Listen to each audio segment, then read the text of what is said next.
Mitët dhe paragjykimet si pengesë e komunikimit ndërmjet Islamit dhe Perëndimit.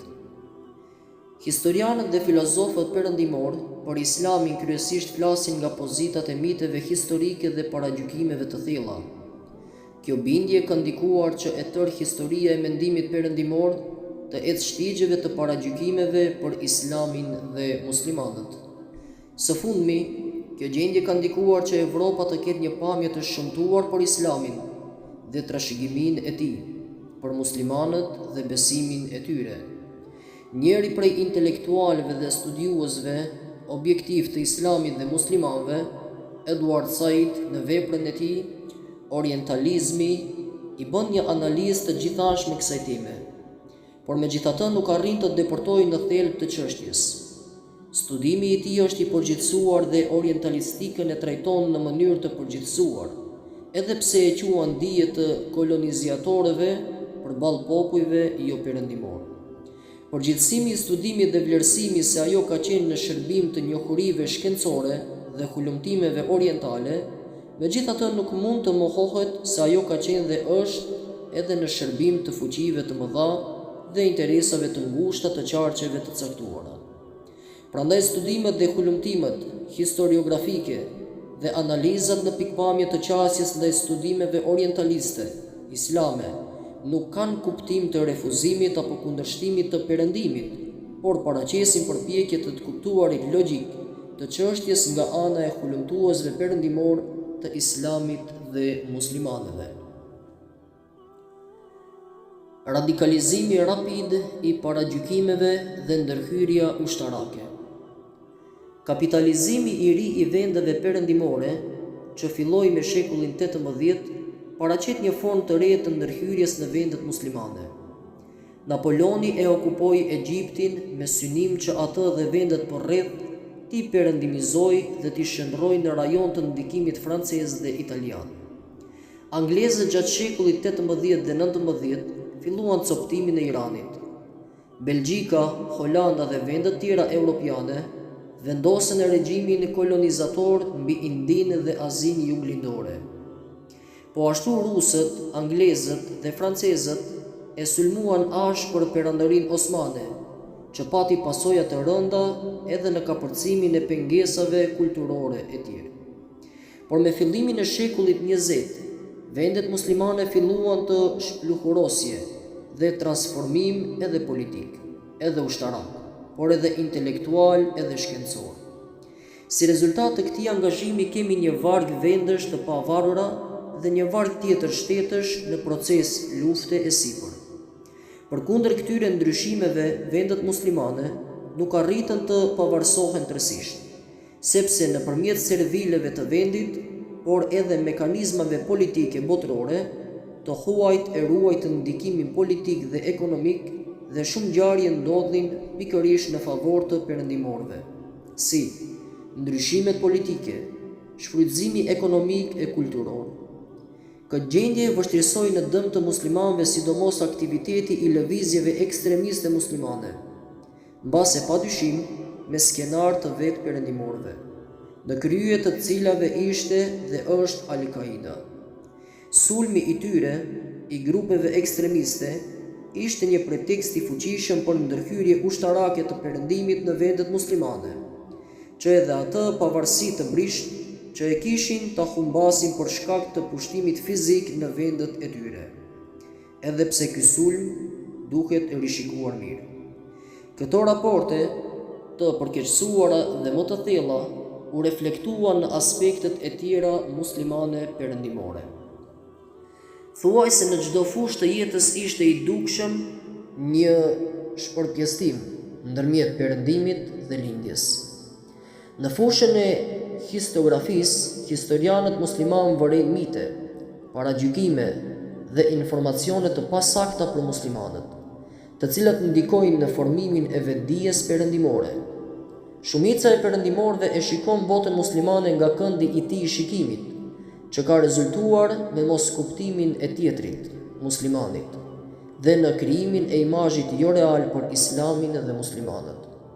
Edhe pse jemi të vetëdijshëm se miti është i pashmangshëm nga historia e popujve, Përdorimi i miteve në formimin e vetdijes ideore dhe intelektuale është një shkelje dhe abuzim me të ardhmen.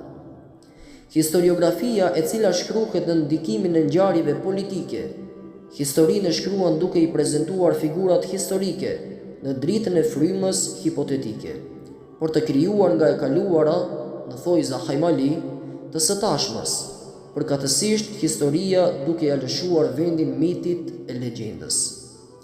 Kemi shumë mite në përdorim, si Saracenët si qytetërim i pagdhendur, muslimanët si ekstremist, muslimanët klas inferiore, Islami është fe e shpatës dhe e dhunës, e të tjera.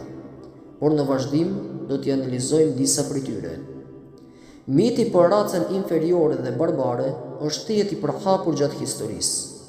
Këtë do ta hasim qysh te thirrja e Papës Urbani II në Clermont të Francës më 1095, kur i ftoi kristianët në luftë kundër popujve primitiv të lindjes, turqeve dhe iranianëve, që një vit vonë, më 1096, do të urdhëroi në organizimin e kryqëzatës së parë. Me pretekst të çlirimit të Jerusalemit nga pafet, muslimanët dhe popujt tjerë i quajti barbar dhe vandal. Shprehja barbar qysh prej kohës së romakëve dhe grekëve kishte konotacion negativ, kështu që papa qëllimisht e përdori këtë shprehje, që efekti i thirrjes së tij për kryqëzat të ketë rezultatin e plotë. Miti tjetër për kulturën dhe qytetërimin e mangët islam ka qenë frekuentues, sidomos gjatë shekujve të fundit. Ndër ata që më shumti e kanë zhvilluar këtë mit është Joseph Ernest Renani, historian e filozof francez, i cili në mënyrë të qartë thotë se muslimanët e Azisë dhe Afrikës janë të mangët. Ai bën dhe gënjeshtra tjera, duke pohuar për Islami se është fe e dhunës dhe pengimit të dijes. Qëndrimet e tij Renani i mbështet si vion. Në një, historianët flasin për shkencën, qytetërimin dhe filozofinë arabe, por kjo krijimtari është jo arabe, sepse kontribuesit janë jo arab, me një përjashtim të rrallë. Në dy, Islami nuk e nxit shkencën, lirinë e mendimit, por ndalon në forma të ndryshme, ndërsa në anën tjetër Islami pason disa dogma që favorizojnë botën jashtëshqisore. Pason fatalizmin dhe tema të ngjashme, që kanë penguar kulturën dhe qytetërimin islam. Ata që ndërmerrnin ndonjë aktivitet intelektual akuzoheshin për blasfemi, torturoheshin, konfiskoheshin bibliotekat e tyre e tjerë. Në tre, filozofia që i përshkruhet muslimanëve nuk është burimore, por është filozofi e fragmentarizuar greke. E përkthyer dhe si e tillë nuk ka ndonjë vlerë. Mendja e banorëve muslimanë është e mangët dhe e pamjaftueshme. Ata janë armiqësor ndaj dijes dhe të menduarit. Në katër, arabët nuk kanë të menduar filozofik. Këtë frymë kanë pasur dhe halifët besimdrejt, gjatë kohës së të cilëve filozofia nuk ka ekzistuar. Filozofia islame filloi të zhvillohet atëherë kur muslimanët erdhën në kontakt me elementin persian, me ndihmën e abasitëve. Miti tjetër evropian është se Islami është fe e shpatës dhe e dhunës. Thuaj se pa përjashtim, evropianët e theksojnë këtë gjë, duke e lidhur këtë mit madje me personalitetin e Muhamedit a.s. si njeri të etshëm për luftra dhe pushtet. Ata nuk analizojnë më thellë se sistemi tatimor islam nuk bazohet në detyrim asimilimi, sepse një gjë e tillë do ta dëmtonte vetë arkën e shtetit. Të tillët i ikin të vërtetës që sistemi klasor Sasanidas kishte sjell popullin në këtë gjendje të tillë që ata ta refuzojnë fenë e tyre dhe ta pranojnë fenë e cila u solli dinitet e zhvillim. Kjo ka ndodhur edhe në Evropë, për shembull në Spanjë, kur spanjollët pranuan islamin për t'i ikur pushtetarëve të tyre. Ky mit mbi dhunën dhe shpatën është përcjell edhe në kohën bashkëkohore.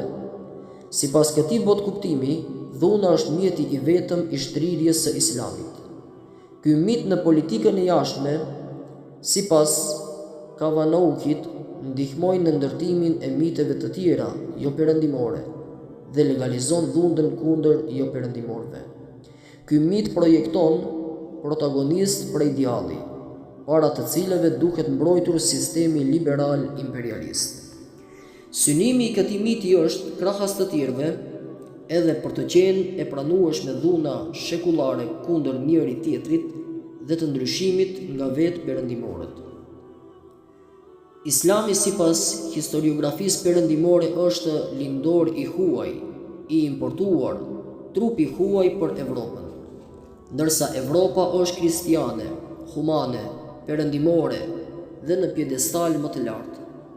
Këtë e thekson edhe një intelektual me zë në perëndim, Bernard Lewis, në veprën e tij Zbulimi musliman i Evropës, i cili thotë: Europa është koncept europian. Europa ka krijuar Evropën. Europa zbuloi Amerikën. Shekuj më herët Europa e shpiku Azinë dhe Afrikën, territor në të cilin popullsia deri në shekujt e fundit në epokën e superioritetit evropian ka jetuar në ignorancë për identitetin e vetjak. Madje depërtimi musliman në Europë konsiderohet prej faktorëve të formimit të identitetit kristian evropian, sepse përhapja dhe prania e islamit në Evropë konsiderohet dhunë mbi territorin evropian. Madje Marshall Hodgson shkruan: të kuptuarit tonë historik është formosuar në bazë të kritereve dhe klasifikimeve të renesansës të qytetërimeve. Kjo do të thotë se bota përbohet prej europianëve dhe të tjerëve, që Europa ka thelbësuar mendimin grek dhe kristianizimin perëndimor, se bota ka dy pole, atë perëndimor dhe atë lindor. Prandaj dhe bota bashkohore ka po këtë klasifikim, edhe pse dallimet janë të mëdha ndërmjet lindjes së afërm, Azisë juglindore dhe Afrikës, edhe kultura e tyre dhe traditat e tyre, edhe historia e tyre dhe antropologjia e tyre janë të ndryshme, por Europa i quan lindje. Disa intelektual konceptin e lindjes e kuptojnë si të qëllimshëm për ta shpjeguar botën që nuk i përket Europës. Mirë po ky koncepti mitit evropian për lindjen krijon mur ndaj tjetrit dhe në pajtim me këtë ndarje kulturash e qytetërimësh. E tërë kjo është produkt i mendimit dhe vetdijes evropiane. Rrjedhimisht kësaj, Islami është element i shtuar, i huazuar, pa rrënjë dhe si i tillë i refuzuar. Në këto analiza harrohet se Evropa nuk është kristiane sikur që Azia nuk është islame. Jezusi nuk është evropian, as kristianizmi nuk është fe evropiane, por është feja e shumicës së evropianëve.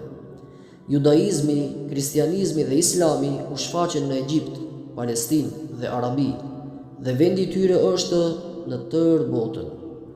Islami ushtri në Evropë qysh në gjysmën e shekullit 7, sikur në Kretë, Rodos, Sicili dhe ujdesat e tjera të Mesdhejut. Islami ushtri në Spanjë qysh më 710-711 e deri më 1492. Islami depërtoi deri në Poatje afër Parisit më 732. Ai moru jugun e Francës, pastaj Zvicrës. Pos disa pjesëve jugore të Evropës, Islami ka arritur më herët se kristianizmi në shumë vende të Evropës. Muslimanët qenë më të zhvilluar se kristianët në Evropë. Muslimanët rreth vitit 660 formuan shtetin e tyre europian dhe në Kaukaz nga ana e bulgarëve volgian. Kristianizmi i Evropës filloi vonë dhe i lirë shqiptarët dhe kristianizmin e hanit bulgar Borisit më 856 e pas. Kroacia e vendet tjera pas shekullit 13 dhe të tjera, kurse vendet skandinave ato pastaj pas shekullit deri 21. Por të familiarizuar dhe krijuar shtat, kristianizmit judesht të kaloj një kohë shumë e gjatë. Gjithashtu harrohet se Evropa mesjetare dhe e Renesancës ishte fushë betejë, konflikteve dhe luftrave të tmerrshme të ndërsjellta. Të gjitha luftrat e mëdha botërore kanë filluar në Evropë dhe prej aty janë shtrirë nëpër botë. Një statistike plotë e luftrave ndër europiane do të na tmerronte. Mitet historiografike të Europës kundër Islamit janë të pranishme dhe në epokën postmoderne. Nëse këto mite nuk kuptohen dhe interpretohen ndryshe, në frymën e vërtet, çdo përpjekje për qetësimin e Europës do të jetë e kotë. Muslimanët duhet të bëjnë pjesën e tyre të punës, t'i eliminojnë mitët e historianëve musliman nga letrat dhe mendjet e tyre, dhe të presin që Evropa, nga llafomonia, por gjoja demokracie lëvizjes të lirë, të kalojë të kryej punën e saj jo të lehtë. E ajo është pastrimi i të kaluarës dhe shikimi i historisë në tërësi. Përmbledhje. Historia në vente bartë dhe mite, të cilat kanë rol në formësimin e sistemit ideor dhe intelektual. Mirë po prania sistematike dhe vendishme e mitit në histori çon në mashtrim, gënjeshtra dhe dhunë.